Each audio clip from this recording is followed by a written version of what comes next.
रुपाली चाकणकर यांच्या राजीनाम्यानंतर राज्य महिला आयोगाचं अध्यक्षपद रिक्त आहेत आणि या अध्यक्षपदी आता वर्णी लावताना राजकीय पुनर्वसन न करता ज्यांना खरंच महिलांच्या प्रश्नांची जाण आहे त्याच व्यक्तींची नियुक्ती करावी अशी मागणी जी आहे ती राष्ट्रवादी शरद पवार गटाकडून केली जाते। आपल्यासोबत ही मागणी करणाऱ्या अंजली विटणकर आपल्यासोबत आहेत।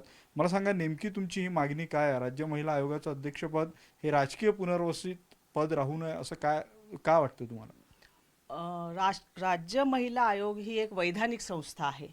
त्याच्यामुळे या वैधानिक संस्थेमध्ये एक निष्पक्षपणे म्हणजे चौकशी करणारा व्यक्तीच असायला हवा आणि त्याचबरोबर राजकीय जर का तिथे व्यक्ती नेमल्या गेल्या तर कुठेतरी बायसनेस हा येऊ शकतो आणि त्याच संदर्भामध्ये राज्य महिला आयोगाचा जो कायदा आहे त्या कायद्याच्या अनुषंगाने ज्यांना कायद्याचं ज्ञान आहे, ज्यांना संविधानाचं ज्ञान आहे, ज्यांना महिलांच्या कायद्याविषयी ज्ञान आहे, ज्यांना महिलांच्या धोरणात्मक लेवलवर जे संविधानाला अपेक्षित आहे आणि ॲडमिनिस्ट्रेटिव्ह लेवलवर सुद्धा यंत्रणेकडून ती कामं कशी करवून घ्यावी, एक्झिक्यूट कशी करावी या संदर्भातलं संपूर्ण नॉलेज असलेली सामाजिक क्षेत्रातली महिला असेल तरीही ती चालेल, किंबहुना सामाजिक क्षेत्रात या सर्व गोष्टीचं नॉलेज असलेली महिलाच निवड प्रक्रियेद्वारे म्हणजे कायद्याला अपेक्षित असलेली जी निवड प्रक्रिया आहे ती निवड प्रक्रिया राबवूनच तिथे नियुक्त्या मिळायला पाहिजे।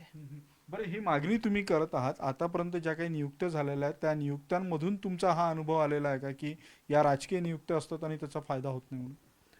बरोबर आहे, कारण आजपर्यंतचा जर आपण इतिहास बघितला तर राजकीय महिलांनाच तिथे संधी दिल्या गेली आहे, पण राज्यामध्ये असे अनुभव असलेले म्हणजे संविधानामध्ये असलेले अधिकार असेल किंवा संविधानाला अपेक्षित असलेले धोरणं असतील किंवा संविधानाला अपेक्षित अशी ही प्रक्रिया असेल तर ह्या सगळ्या प्रक्रिया राबवायचा अनुभव असलेल्या सुद्धा महिला कित्येक महिला राज्यामध्ये आहेत। त्यामुळे त्यांना सुद्धा ती संधी मिळावी आणि त्यांना ती संधी तेव्हाच मिळेल जेव्हा या संदर्भातली एक जाहिरात निघेल, निवेदनं मागितल्या जाईल आणि प्रॉपरली मुलाखतीला त्यांना बोलवल्या जातील आणि निष्पक्षपणे त्या महिलेची निवड होईल, तेव्हाच या सगळ्या महिलांना तिथे संधी मिळेल असं मला वाटतं। बरं, आता खरात सारखं प्रकरण बाहेर निघालेलं आहे। राज्यात अनेक महिलांवर अत्याचाराच्या घटना घडत असतात।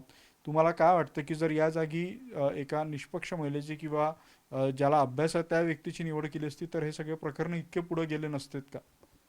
खरातच्या प्रकरणामुळे या गोष्टीला वाचा फुटली आहे, पण याआधी सुद्धा असे कित्येक प्रकरणं झालेले आहेत की त्यावेळेस सुद्धा महिला आयोगाकडे सामान्य नागरिकांनी बोट दाखवलेले होते। त्याच्यामुळे अशी पाळी येऊ नये आणि ह्यासाठी म्हणूनच निष्पक्षपणे म्हणजे त्याची चौकशी व्हावी ह्यासाठीच राजकीय महिला तिथे नको आहे। आणि राजकीय महिला असताना इथे झालं काय आहे की रुपाली चाकणकर ह्या राज्य महिला आयोगाच्या अध्यक्ष सुद्धा होत्या आणि त्या एका पक्षाच्या सुद्धा अध्यक्ष होत्या। त्याच्यामुळे हा बायसनेस कुठे ना कुठेतरी हा येणारच होता।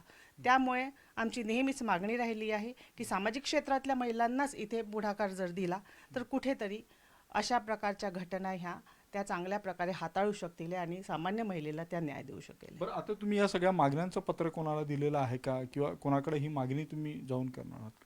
मुख्यमंत्री साहेबांना ही विनंती केलेली आहे आणि त्यांना ही विनंती केली की बा आता जी नवीन निवड जी होणार आहे राज्य महिला आयोगाच्या अध्यक्षांची, ती निवड ही कायद्याला अपेक्षित असलेली प्रक्रिया राबवूनच व्हावी आणि तशी जर प्रक्रिया झाली तर या क्षेत्रातल्या महिलांना सुद्धा ती संधी मिळेल।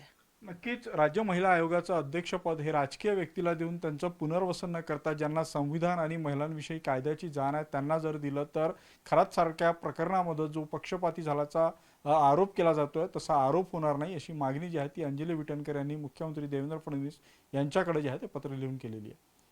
व्हिडिओ जर्नलिस्ट प्रशांत मोहितेसह उदय तिमांडे, न्यूज 18 मराठी, नागपूर।